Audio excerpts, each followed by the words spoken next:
Nazaina esengo ya koyeba ete bozali ebele liboso ya ba poste téléviseur na bino mpona kolanda émission ezwi na yango bandeko balandi ya émission ezwi na pesi bino mbote bisika nyonso ezwa mibino betika ete kimia nzambe tata eingela o mabota mabino tokofungola basango ya mokolo malelo na invité na biso mwana mboka Adrien ya SID nde tokobeta na epenza lisolo ya République démocratique du Congo pena oyo penza ezali ko molobama na tina ya mwana mboka Martin Fayulu Madidi tolakaki na bilo ete tokozwa penza bango moko polo ko molendisa po ete bango penza nde bazalaka pene pe bango nde bayebi nini ezali koleka bongo na kati ya parti SID pe la muka nini penza ezali pe ko salama na mwana mboka Martin Fayulu Madidi ozali bongo tata mokonzi ya SID pe président élu na 2018 pe opposant monene o etikali bongo na République démocratique du Congo pambate e kondongo na ngambo yiba politiko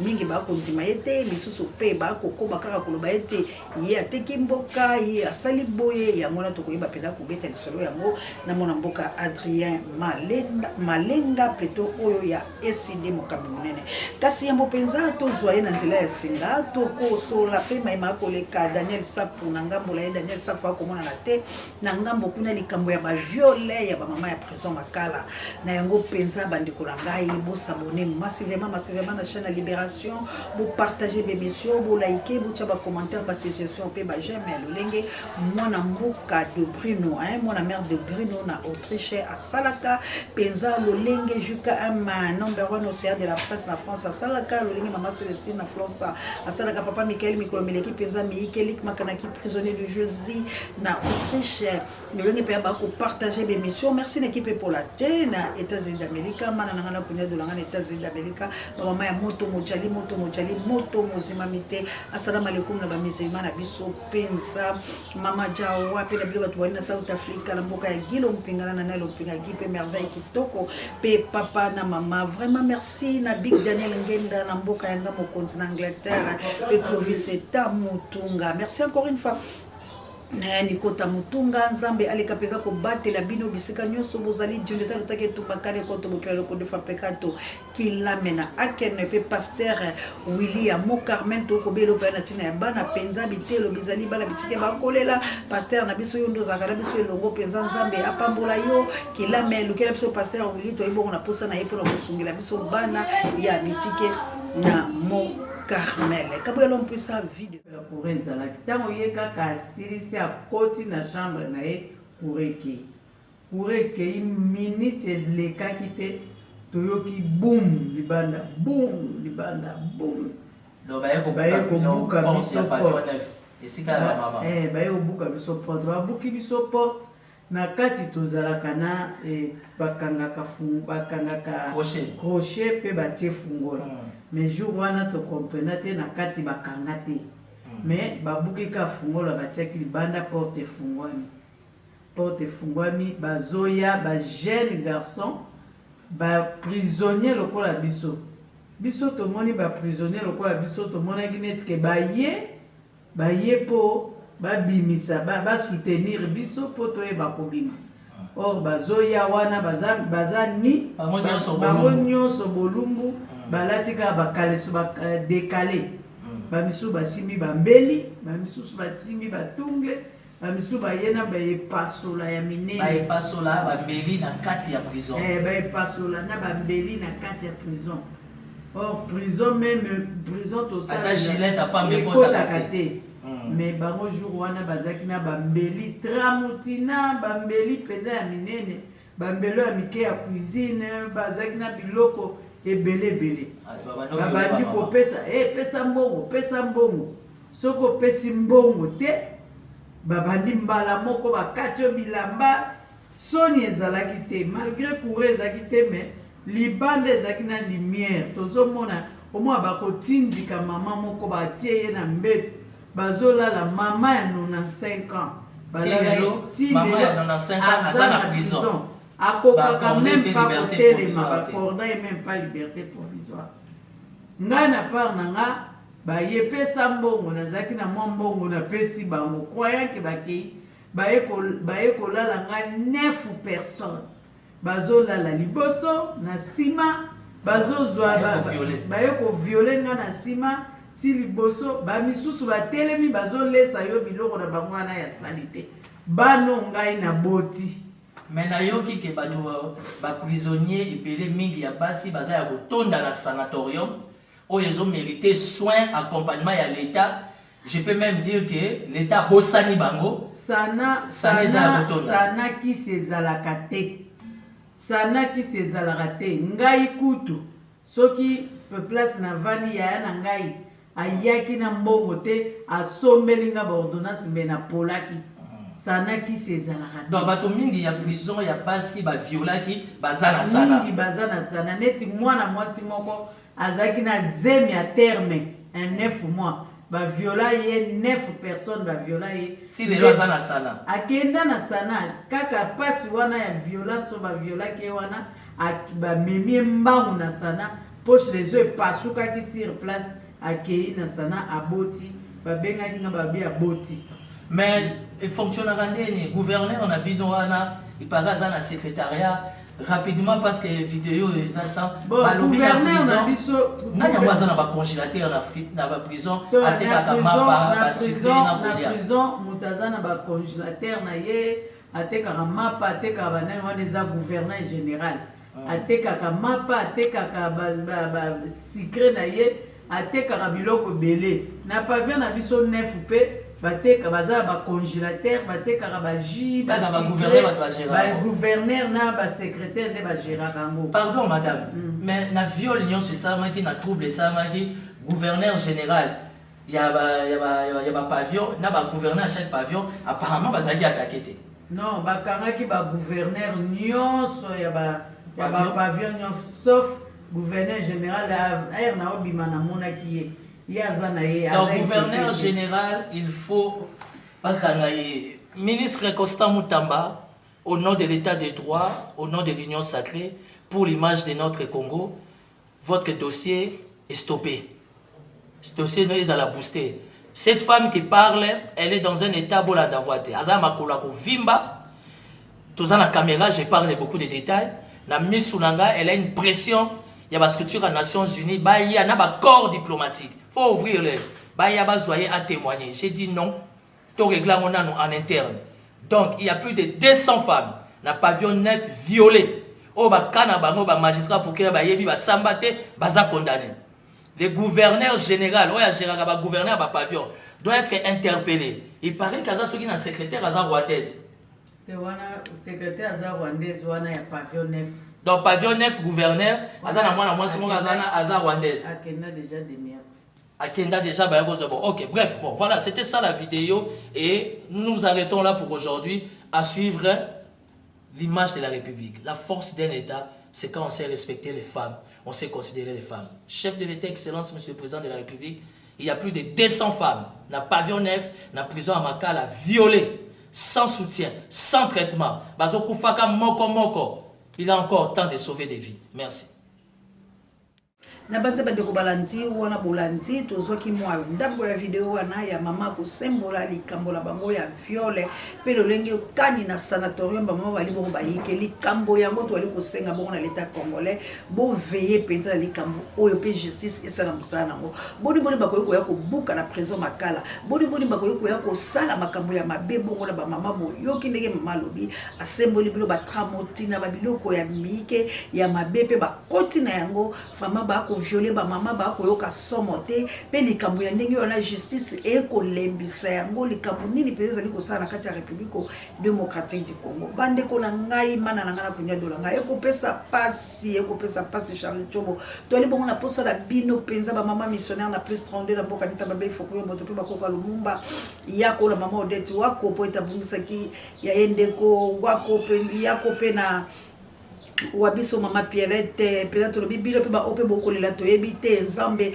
abondiso mitema na bino po ete likambo la kufa ezali bongo likambo la pasi pe ba oba ko sepela mbota malo ko l'océan lomboto na Pointe Noire mwana pegi lomboto tika nzambe aleka penza la ko pambola bilo banso ya moto le ba mama na biso boteleme ba papa botelema mama na biso Eugénie Zemanga botelema mama na biso Bonheur papa Valérie Petelo président Valère Mangituka boyi atosangana liboke po ete likambo ya Congo et likambo ya occupation likambo ya Congo et likambo ya génocide o baboma ba Congomani likambo ya Congo et limakambo miyike po ete nayoki ndeko mona biso moko pe onana bako Charlie onana bako linga ko sambisa ye pona makambo eleka ya génocide makambo ali maike na monikola pare kwa ko tombola mongongo pona ko soutenir ye pe balobi bako kita bongo na sitting monene bisika oyo kozala bongo na Bruxelles pona ko leka na pona makambo ndeko langa biso baindo to ko nyokwama na États-Unis kuna to yoki ndeko na biso moindo kaka pona ressemblance bandeko langai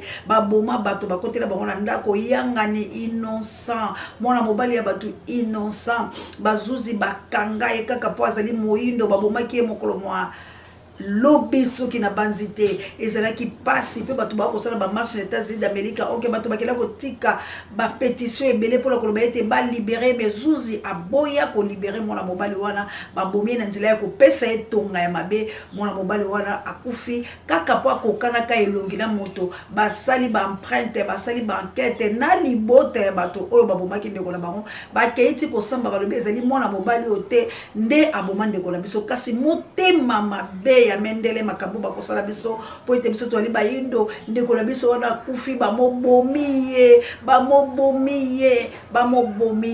botalaka makambo bakosala biso bongo boni biso moko tokomiliki ya tete tobima na kati na kobe oyo tobima na kati na makambo mabe etumba ya bampaka na biso to bapatriage na biso bolobaka lokotali falase tina na yango ezali nini tala biso tokolongola peuple congolais na bolema tala biso tokotelema malgré nzoto ekosala malamu te kobunda bobele tumba ya koloba ete Congomani telema tala basoda ba biso bazali censé ya kobunda la Est République démocratique du Congo tala bango wana makambo mako sala bongo bilo moko boyoka kabu ya video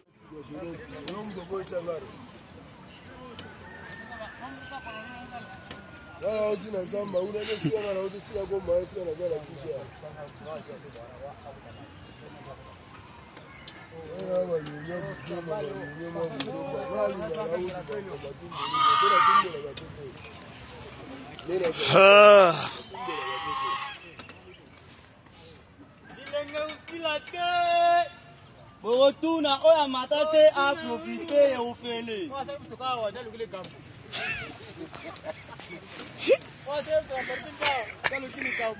Ego silate. Yo kapsala beni.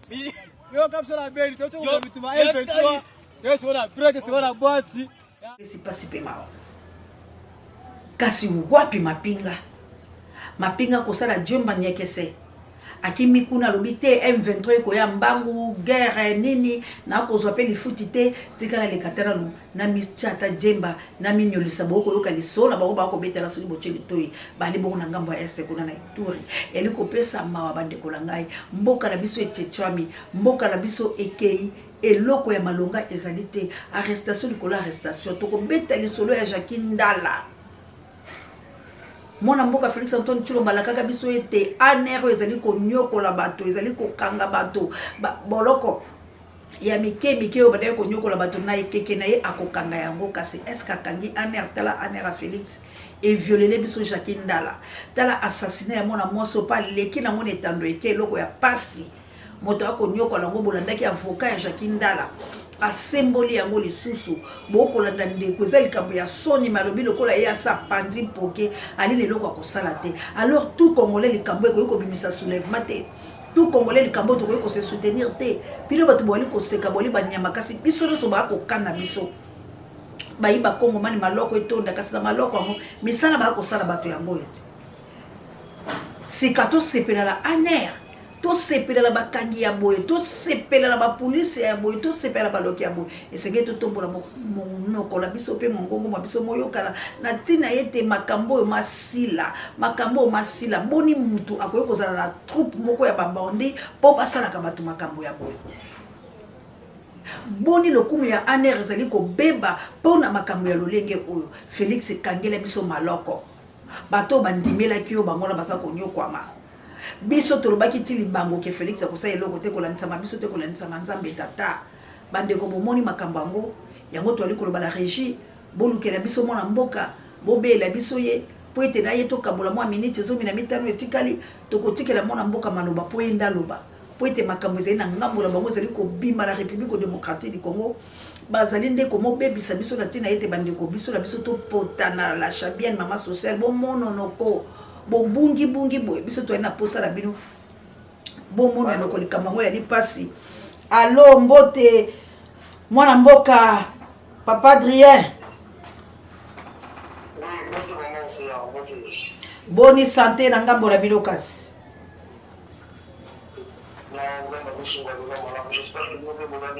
Ah nangolo atako mwa ba grippe ba tension mais tozali bobele kotelema likambo etali Congo.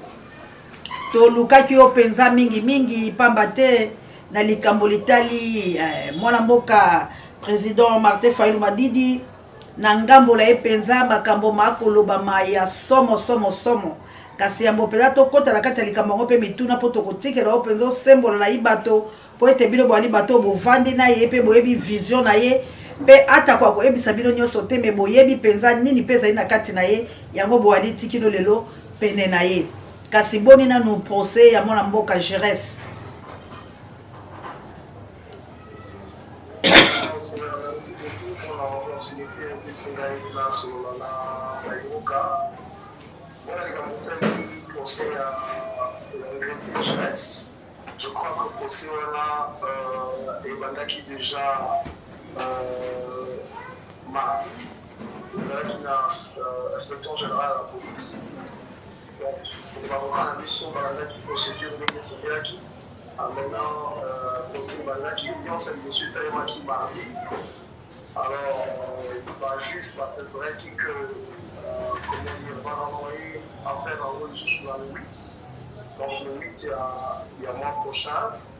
Peut-être que nous allons supporter la deuxième audience. Entre-temps, il a été décidé à la demande de nos avocats que le tribunal militaire évacue ça la descente sur le terrain pour la reconstitution à la fin. Nous espérons fermement que justice sera rendue et que le coalition, tout le monde de coalition, je vais vous donner ça en partie.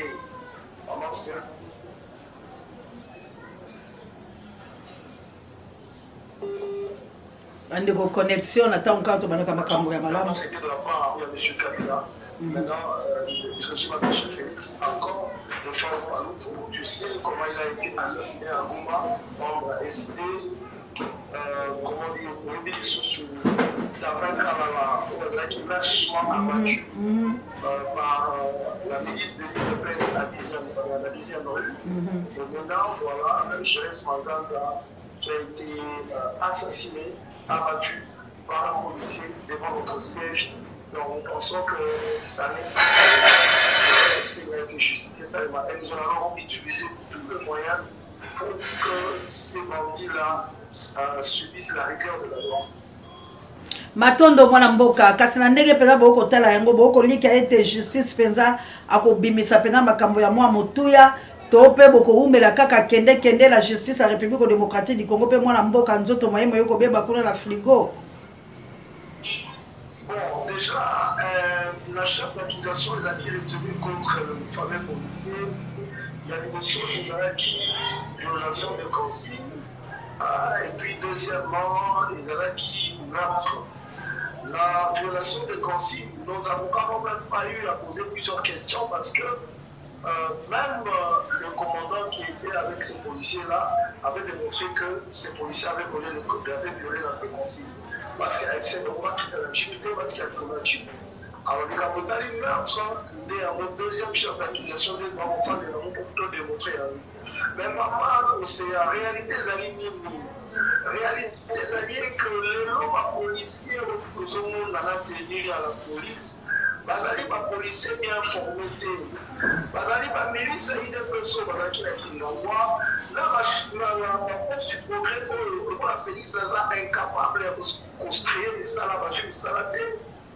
C'est là le poussé pour la Félix, là, il laisse prendre ce jeune bandit, collecte le mot uniforme beaucoup dans la police, parce qu'on commence 50 000, 100 000 dans le monde de Soukasanza. Et ce sont ces gens-là qui commettent des exactions.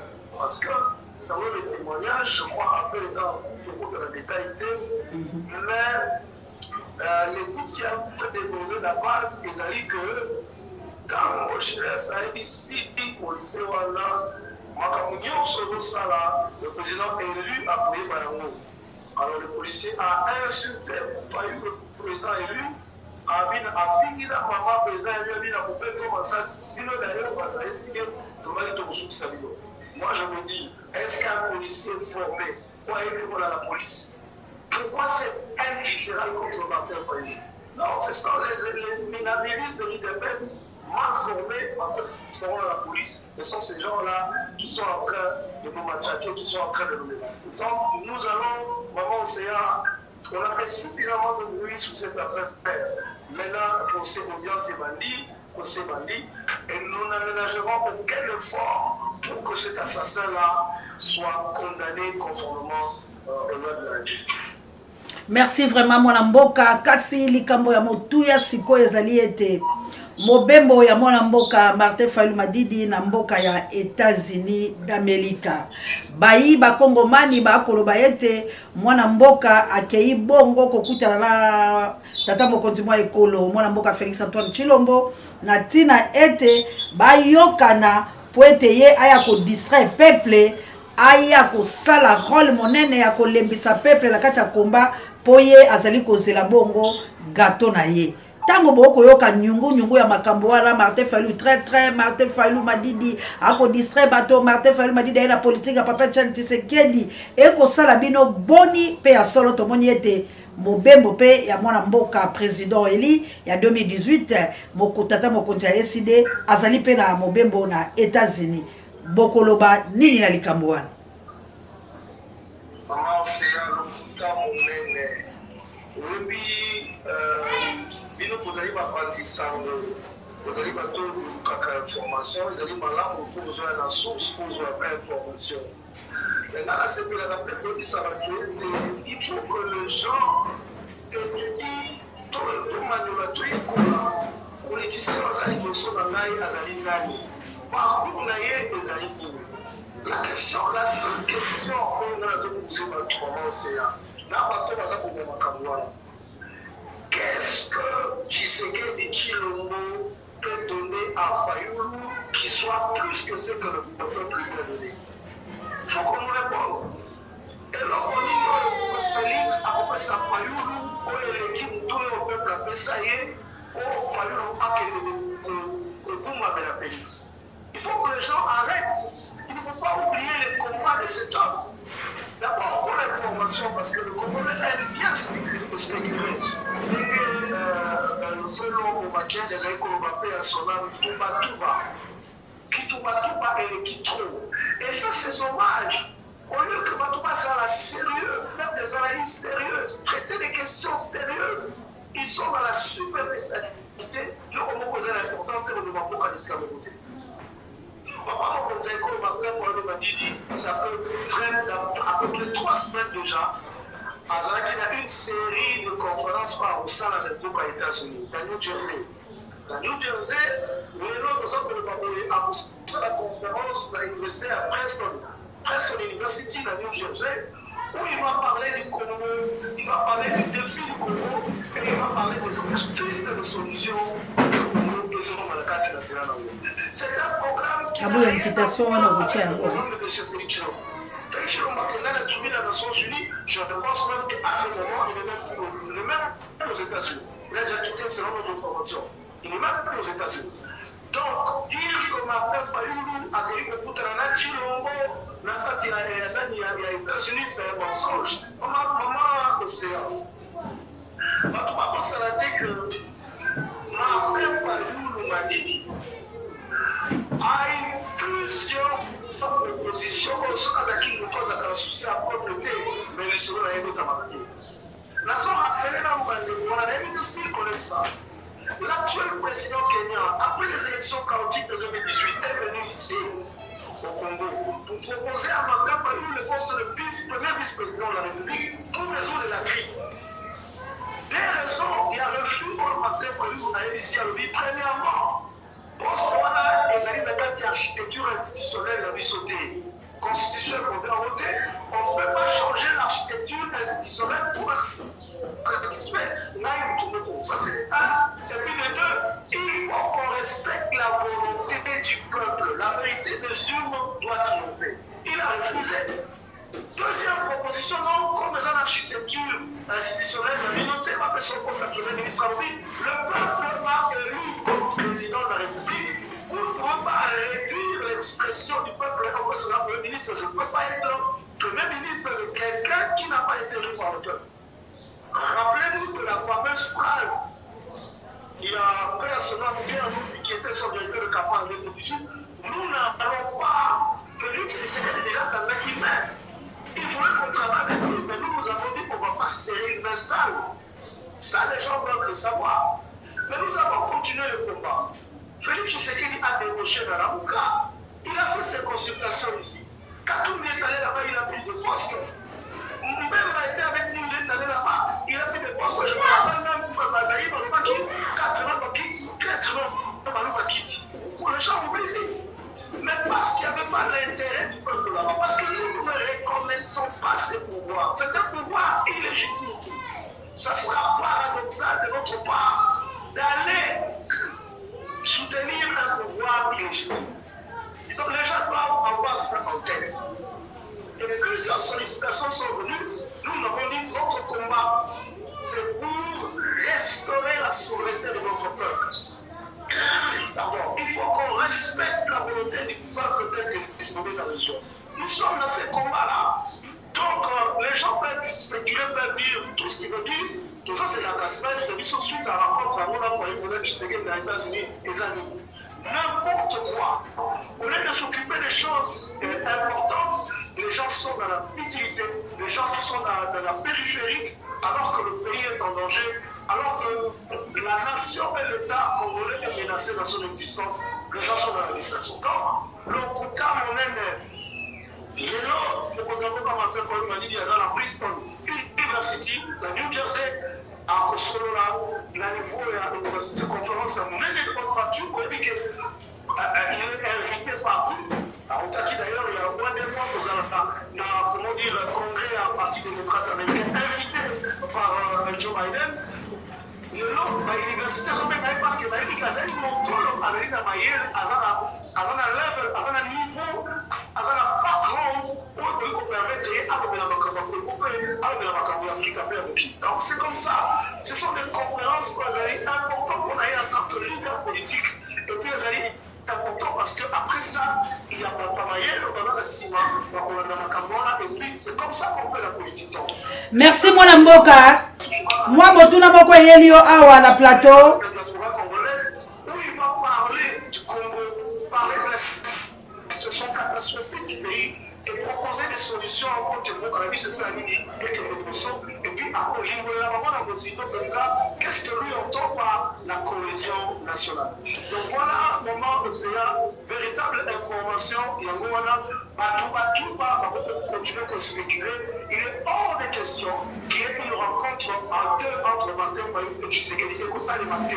C'est que Martin Fayulu demande, ce sont les parties prenantes qui doivent se mettre autour d'une table pour parler Congo. Point barre. Il ne s'agit pas de voir des individus, non. Il s'agit de parties prenantes qui doivent décider de leur pays. Le pays n'appartient pas à Tshisekedi et à Fayulu seulement. Le pays appartient à tout le monde. Donc, on les alliés qu'on nous arrête avec cette distraction et nous comprenons qu'on nous amène ailleurs de la distraction, alors que le vrai débat, c'est le débat de l'existence du Congo qui est menacé. C'est le défi de la cohésion nationale qui doit être une force pour nous pour faire face à la menace de la radicalisation en Mokalissi.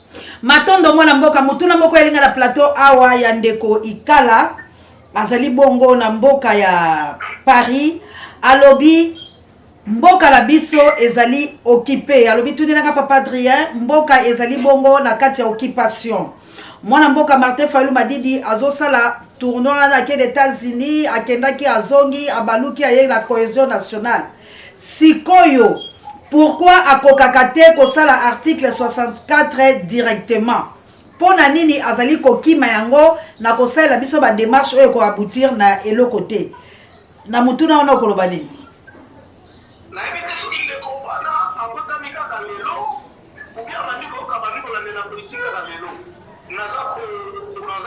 beaucoup de respect pour lui, mais je crois que, mon ami, ma Congolais, nous sommes événementiels. Total a raté parcours. Combien de manifestations depuis que nous avons commencé le combat de vérité de Dieu? Combien de manifestations tout ça est là? Moi qui vous parle, j'ai été touché par une balle dans la rue de la Katsabalabal. Qu'est-ce que nous n'avons pas fait? L'article 64, ce n'est pas le problème du foyer l'hôpital. Ils ont des problèmes avec le on va poser question. Ils ont des problèmes avec le Congo. Il y a peut-être l'article 64 pour la porte aussi comme la Sali. Tout le monde a fait de mobilisation à la diaspora, il faut que les gens arrêtent de raconter leur vie. Donc, les combats, il y a l'article 64, tout ça va comprendre. Les manifestations ont été organisées. Les meetings, les éléments, concertisés pour que le peuple sorte dans la rue. Et ce travail-là continue à être fait. Donc, les arrêtés a décrété, comment dire, l'article 64, c'est l'affaire du peuple. Lui, en tant que leader, il continue à sensibiliser ce peuple-là pour que article 64, je crois que le Corona sera dans la politique avec le champion de l'article 64, son avocat. Et avec ça, sur le plan historique, sur le plan historique, combien de fois nous avons été dans la rue, combien de fois nous avons risqué notre vie dans la rue pour exiger appliquer la 664. Donc, c'est un processus, ça viendra, parce que le fait que Martin Fayou, le président élu, a encore la situation à Moka, autant il s'en va dans le monde, est-ce qu'un mot est en crédit? On va sur la responsabilité là-bas. Combien de fois ça l'a? Et ça, c'est pédagogique, ce travail de fond va être fait et à un certain moment, il va comme un rapport criminel. Donc, ce n'est pas quelque chose qui te décante à coup de baguette magique. Quand il y aura un élément déclencheur, les gens vont être étonnés parce qu'il y a déjà un travail qui est fait au niveau de notre peuple pour prendre conscience de la responsabilité. Donc c'est la responsabilité de Fayou, oui, leader, mais c'est la responsabilité de nous tous en tant que peuple, c'est la responsabilité de nos frères qui viennent de poser la question parce qu'ils sont congolais comme nous. Merci bande kolanga la banzi boso landa pela bokebi wale azali bongo mwana mboka Adrien azali bongo moko ya cadre la kati ya SID azali bongo moko oyo bazali kobunda elongo na mwana mboka Martin Fayulu Madidi bazali bongo koluka lolenge kani ete makamba bongo na kati ya République démocratique du Congo bozali kozwa biyano ya mituna na bino mwana mboka batolelo babengi Martin Fayulu Madidi traître balobi aye na cohésion nationale wana pona ko distraire pona ko luka kaka ba pesa ye poste pona ko luka kaka ali ya mbongo mais bino ba oyo bozali sima na ye bozali ko comprendre mais bozali ko soutenir kaka mabe ndeko mususu ya parti ya Papa Ngbanda nazapela ba audio yango awa alobi boye alobi bango bakomaka mikanda na yebite soki bino boye biango bayoka la kala mona mboka Martin Fayulu Madidi basolo la kala tina yete bozongi na ye pe babimisa ka ba misolo makamiyeki pola bozongi na ye oya zonga ka mbala ya yambo aya te pola kosala balisi kulu to ko bina mais aya nde pona ko déclencher article 64 mais bango bazela tikino lelo na ngambo ya mona mboka Martin Fayulu Madidi eloko moko esalamate petala lelo ayei kopesa biso cohésion nationale eloko oyo bato basolola ya dialogue basolola ebutisa de côté yepe ayekaka na masolo yango ya dialogue alors yo sembo ela biso nanu dialogue yango ya mwana mboka Martin Fayulu Madidi oyo aye kopesa babeki na mwana mboka Félix Antoine Tshilombo oyo lelo bato ba politique ba ko tweeter ba ko bela tongo midi pokwa ke ya zali traître likambo yango penza oyo ememie na traîtrise mais ezali nini ya cohésion nationale poto komo ke na suka malobo mboka yo totikeli yo osembola ba ikongo mani maman aussi on va te dire dans la confusion Martin Fayulu traître il a trahi qui il a trahi moi Martin Fayulu est dans le combat qu'il a commencé toujours le combat pour la recouvrement de la souveraineté il y a peuple congolais donc il y a cohésion nationale. Mais les gens semblent avoir une mémoire courte. Cohésion nationale des hommes malélo, des hommes de rappelez-vous, maman Séa, juste après les élections chaotiques en 2018, avril 2019, Martin Fayou m'a dit que le président élu a mis sur la table les propositions de sortie de crise. Propositions de sortie de crise, on est le Makini, parce que les gens ont oublié, hein. Il faut vraiment leur rappeler ça. Donc, comme il est avril 2019, proposition de sortie de crise. Piccolo a fait ça. Tout le monde a dit qu'il y a réforme de l'institution. Comme constitutionnel, on a des amalogati. Séné est amalogati. Comment dire, il y a sécurité à Moka. Il y a armée des amalogati. Je veux dire, pour le connaître, il faut que la partie prenante se coûte à la cause. Avril 2019, je rappelle la date. Je veux dire, voilà. Mais puisque vous avez dit après l'élection 2023, mois de mars, moi je peux créer à niveau du Conseil national. Les partis décidé à décider qu'il faut renforcer la cohésion nationale parce que non, quand mon côté de l'homme habite pas, ce qui est divisé.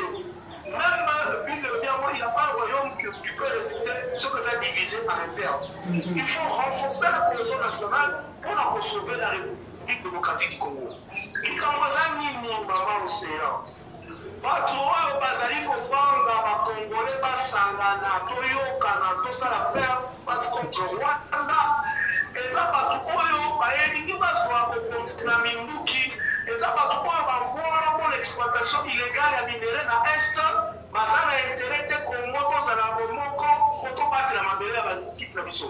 Les soucis, le seul souci qui anime Fayou, le président Martin Fayou dans la cohésion nationale, c'est le défi de l'existence du Congo en tant qu'État et en tant que nation. Vous voyez qu'une grande partie en Bokalabiso faisait la Boka Rwandais. Et la complicité avec quelques bancs en Boka. Et bancs en Boka, ils évoquent des raisons telles l'autre parce qu'effectivement, il problème les alliés, surtout dans le nous on fait ce qu'on appelle ça simulacre d'élection. Aujourd'hui, dans 2023, et il y a des sous qu'on capolamise sur le Congolais, qu'on hérite davantage la cohésion nationale. Pourquoi est-ce que les gens doivent être contre la cohésion nationale? Il faut que les gens le comprennent. La cohésion nationale ne veut pas dire que Félix va rester là au pouvoir. La cohésion nationale ne veut pas dire que Félix va gouvernement Félix il faut protéger ensemble. Non. La guerre que nous amène, ou qui nous mène, c'est la guerre qu'on va reposer par l'ennemi à Congo à travers le Rwanda et l'Ouganda. Et ça a deux objectifs. Et l'objectif par l'émotion, la mainmise sur les richesses du Congo. Objectif, la balkanisation du Congo. Maintenant, face à la balkanisation du Congo, le remède c'est quoi? Le remède c'est la cohésion nationale. Le remède c'est l'unité nationale. Comment bino baza patake bino boza na ndako boza ko kalate mungu na za patake bino. Boza na ta pour défendre mon ndako nini. Vous êtes déjà fragilisé parce qu'à l'intérieur vous êtes faible. Et puis deuxième chose, maman Océan. Quand vous êtes dans le camp solo la wana to biboyi. La situation okoza nango. Soki kokikeli kino mokulu constitutionnel waza na mwana. Kokikeli asala seni na ele kona nenga zelo kusala mwana. Kokikeli na balwele. Est-ce que on dit que dans 2028 makomo ya malonga kosalema? Kino akosala tene Kabila asala ta 2018 on a fallu la dernière élection atiki akeko kona ye atien na place. Kino moko ko le son candidat pas fabriqué le président parce que cour constitutionnelle vous proclamez, cour constitutionnelle le confirmé. C'est ça aussi. Les gens ne comprennent pas, les gens ne font pas des analyses profondes. Voilà pourquoi le président est là au Bigoulé. Les partis prenantes, il faut tout faire l'autorité. Pourquoi le Congo se trouve à ce niveau? Il faut qu'on dise à Félix, on dit à Kabila que vous êtes responsable de cette situation ici. Il faut corriger ça. Pourquoi l'armée ne marche pas, le pays dans cette partie? Vous êtes responsable parce qu'il y a des infiltrés dans cette armée-là. Pourquoi ma question est totale? Qu'est-ce qu'il faut faire pour sauver le Congo? On ne donne pas le béquille à Félix, parce que Félix va partir en 2028. Je ne dis même pas par le lobby a tellement de nanaïs. Quoi? Ça, c'est le peuple souverain. Personne ne donnera de vécu à Félix parce qu'il vient de faire déjà ses 2 faux mandats, c'est fini.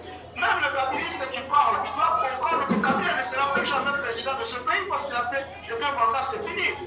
Personne ne donnera de vécu à Félix. Mais le problème, c'est que si la situation continue, maman,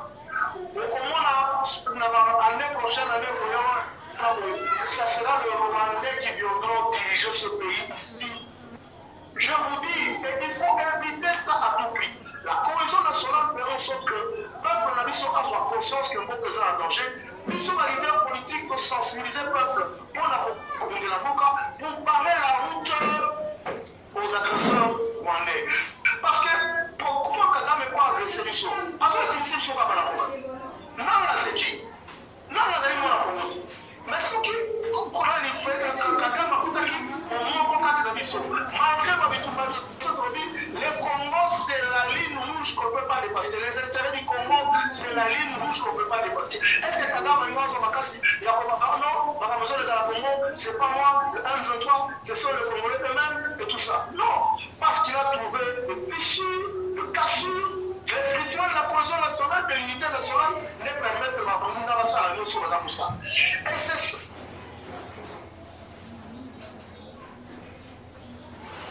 Pouvoir penser tout digestif, penser véhicule, penser humain de retour. Il faut qu'on puisse penser le Congo parce que nous allons passer par l'océan. Quel pays nous allons léguer à nos enfants? Parce que déjà là, pendant que nous sommes là, donc on ne contrôle plus de 147 territoires. Il n'y en a pas, on a seulement maintenant 141 territoires qu'on a le contrôle de la mission. Donc, il ne sera jamais question d'aller partager le pouvoir ou d'aller dans un gouvernement avec Tshisekedi. Et comme ça, le matin, parce que tout le monde est en monde, on a eu des propositions et des propositions, nous avons dit, nous ne pouvons pas aller dans un gouvernement qui est illégitime. Soki baza kolinga kotango mutute bakanisa même à l'époque à Kabila. Quand Kabila avait organisé ces concertations, ces consultations, tout le monde était parti dans la dynamique. Nous, on n'est pas partis. Fallait n'est pas parti parce qu'il n'y avait pas l'intérêt du peuple là-bas. Je crois que les gens doivent rénover ça. Donc le problème, c'est le problème du Congo. Le problème, c'est le problème de sauver la nation. Et puis Félix Tshisekedi a subi les conséquences par rapport à l'acte, par rapport à la gestion de la scène en donc, les parties prenantes, quand ils se réunissent, ce n'est pas pour parler partage du pouvoir, non. C'est pour parler Congo, c'est pour parler comment faire pour arrêter avec cette guerre, et puis pour parler comment faire pour arrêter avec la crise de légitimité des institutions et de leurs animateurs dans notre pays. Parce que la constitution a mis sur le bilan préambule, c'est l'une des causes qui justifie de crises récurrentes que notre pays connaît depuis son section de la souveraineté nationale et internationale. C'est la contestation de la légitimité des institutions et de leurs animateurs. Donc, voilà comment Océan Wakamuneza Kosalema. Le président Martin Fayou m'a dit nous sommes dans la Moukanda, ma Congolais Belé, toujours parler de cohésion nationale. Et je crois que le peuple congolais est d'accord avec ça, parce que au moment où il y a des millions de gens qui pour manifester attachement à Bangola, qui a sauver le Congo. Parce que c'est pour sauver la République démocratique du Congo. Les amis doivent se mettre ça en tête. Ils ne nous verront jamais dans un gouvernement avec Tshisekedi. Jamais. Tshisekedi a la forme mandat naïf. Sauf qu'avec la chance que Kabengani était d'ici 2028, il va partir. Et que la vérité des urnes soit respectée. Mais dans la condition Félix, rien ne se fera parce qu'il a démontré mauvaise volonté la volonté politique pour faire asseoir la démocratie. Donc, Matondo. Il ne s'agit pas d'aller partager le pouvoir, on ne le fera pas. Si on devait le faire, on serait déjà, même depuis Kabila, on serait déjà aux affaires. Maintenant, nous allons avoir Kabila, Makenda, Bazoa. Mais nous sommes restés dans le combat pour la vérité des choses. Il faut que la souveraineté de notre peuple soit respectée. Et la démocratie commence par là, parce que c'est le peuple qui doit choisir librement ses dirigeants. Donc, comme Bazali la connivence là, M23. Bazo espérer que M23 et la Kinshasa va me donner sous Rwandais. Tous les jours, James Kabale venir dans la carte. Pour avoir un pouvoir. On est pas sous infiltré, mais la mission c'est mission ciment. Et Bazo va la cohésion nationale.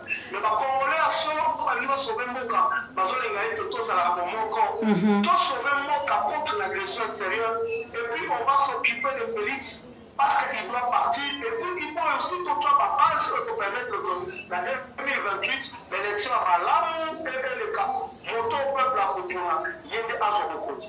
Matondo, na banzi bato balandi opena na bokebo symbole yango pe totika kitango. Mais to komi na biso pe la suka, to lingi to tuna omwa muke likambo litali Jacques Ndala. Moko pe boyebi ye botambolaki na ye malgré azaki na ndambo ya Moïse Katumbi patika Moïse Katumbi na likambo oyo ebimi ya mwana mwasi oyo akangisaki ye pe balobi bandeko ya ANR to pe bato atindelaki bango basalaki ye makambo ya mabe oyo bozali koyoka baviolaki ye likambo na tango bilo boyambi yango lokola bato pe bayi politique yo nini pe ya bokoyi koloba. Jacques, c'est quelqu'un que je connais personnellement, mais moi je crois qu'en tant que républicain, maman océan, l'organe de la loi devait se saisir de cette information parce que dans le service à ANR, il faut vraiment que les enquêtes soient menées pour tout le monde a vraiment effectivement sur les actes de Pisserima. Et puis cette dame-là a fait des déclarations et pour les amis extrêmement graves. Et les spectacles, je ne sais pas si les politiciens doivent être dans ce genre d'histoire, au lieu de parler de cohésion nationale comme on est en train de parler, au lieu de parler de, comment dire, sécurité à l'est du pays. Parce que la sécurité aujourd'hui, c'est pas seulement l'insécurité, c'est pas seulement à l'est. Même à côté à Kinshasa, ici, nous sommes en insécurité. Nous sommes le pays est vraiment en insécurité. Et pendant que le pays est en insécurité, voilà le sujet de débat qui intéresse les gens. Mais au départ, la déclaration, seulement qui n'est pas bon, la mention là, je ne connais même pas très bien son nom. En principe, l'organe de la loi doit se saisir de cette information-là pour que, comment dire, enquête à la mener. J'ai vu une vidéo aussi que Jacques Ndala a confirmé. Et ce sont ces pratiques, pour ça, les Bakalani voir la service à la ANR, c'est extrêmement grave. Nous sommes dans une dictature sans précédent. Et c'est extrêmement grave. Voilà pourquoi, maman océan, nous parlons de réforme institutionnelle. Il faut réformer les services de l'État. Parce que le service aux un service que les alliés caporalisé par Félix Tshisekedi, par le service ils sont au service de la République. Et ça, c'est extrêmement grave. En tout cas, Bichot et Salibiso, dans une république, la République autorité qui est là-bas, la Bichot, nous n'avons jamais contrôlé à vous. Si nous étions dans un pays, nous avions affaire à un pouvoir sérieux, les enquêtes devaient être menées. Même le responsable de la mer devait partir, démissionner, pour qu'on puisse voir comment essayer d'arranger ça. Que vraiment de réformes soient faites. Voilà pourquoi nous disons que le pays va mal. Il faut des remèdes appropriés pour arrêter et finir avec ce genre de pratiques. Merci beaucoup. Nzambe aleka vraiment la kopambola yo. To komi na biso la suka émission nini oyo olingai koloba omoni ke biso to tuni yote po ete ozoma minute muke ya suka oloba yango ozaki la posa ya koloba. Maman, le Congo c'est notre patrimoine commun. Le Congo c'est ça notre héritage. Vous allez l'héritage ressources sur vous allez congoter. L'article 63 de la République dit que tout Congolais a le devoir de protéger la République. Vous avez le devoir sacré. Aujourd'hui, le pays est en train de partir.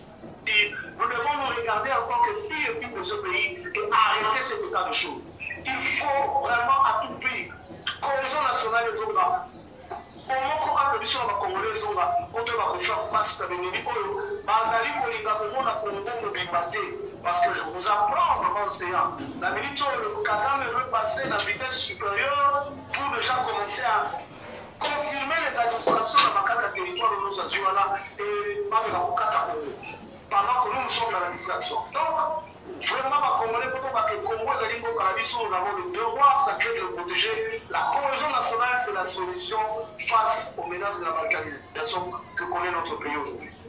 Merci, que Dieu vous bénisse.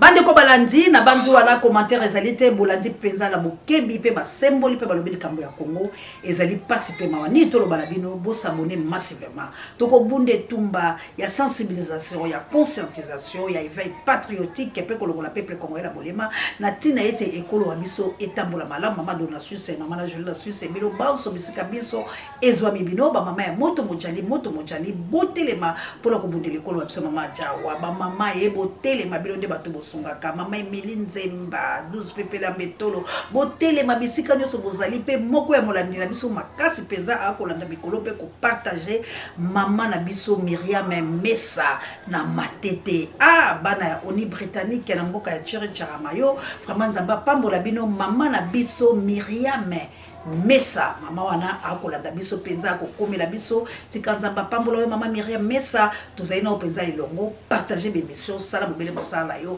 merci encore une fois na ba programme Angola no bondi ya botar de bono itzaire émission kokomela bino mamour d'Angola na mokitene Florence ya Matondo Mido Guillaume Ngangula la Belgique que Dieu vous bénisse nzambe vraiment apambola yo soki to soki moi kisi ya libongo na ngolu na otikanzamba pambola yo Guillaume Ngangula na Belgique papa Jijo Dimba to kubenga na to na posala bino bande ko to bundela Congo to longola ba divergence ne bolo bakalo ko tali français to longola ko inana likambo ya ba police pe ba soda kabuya ocha vidéo na ndenge to sukisi merci na kabuya l'homme puissant on échange pas l'équipe qui gagne kabuya ko bosala ko cha vidéo te bon mona bino moko ke ba iba soda oyo ba ko tila biso lelo ezali malobo papa Adrien Lobi ezali milice yo ba préparer ba wana lombango ba futaka bango po ete ba ya ko bibebisa mais boye ba ete ba koluna bazongi wana to ko kene ko lukape moko na biso ministre d'État na biso ya justice papa Costa Mutamba to kosenga audience pona kotalisa na ye ete papa makambo makondongwa po ete ba oyo yokaki mawa ba oyo yo tikelaki bango tala bango basongeli misana bango ya mabe bato ba kolala te merci na kabuya l'homme puissant on échange pas l'équipe qui gagne merci na Pape Dieu directeur recherche stratégique et pe à son âme sango mokonzi pareil biso babiso daida bayoko lukele biso moyen to zo moyen mbele po biso awa moyen ezali te mama na bayoko dese tika nzambe ya lola apambola bino Congo bobundelela mba oya valeur boyoki bino moko tango ngana lobaka ona lobaka te Kagame akoya na lombango na bato mabe po ete babotola biso ekolo tolongwa na koina na po ete zaina malamu te papa le frère na mama Clarisse ino lipasa na ngai ya CNT live na Canada na mboka Jolie Kieti to bundela Congo to toka bwana bino moko boloba talanga maboko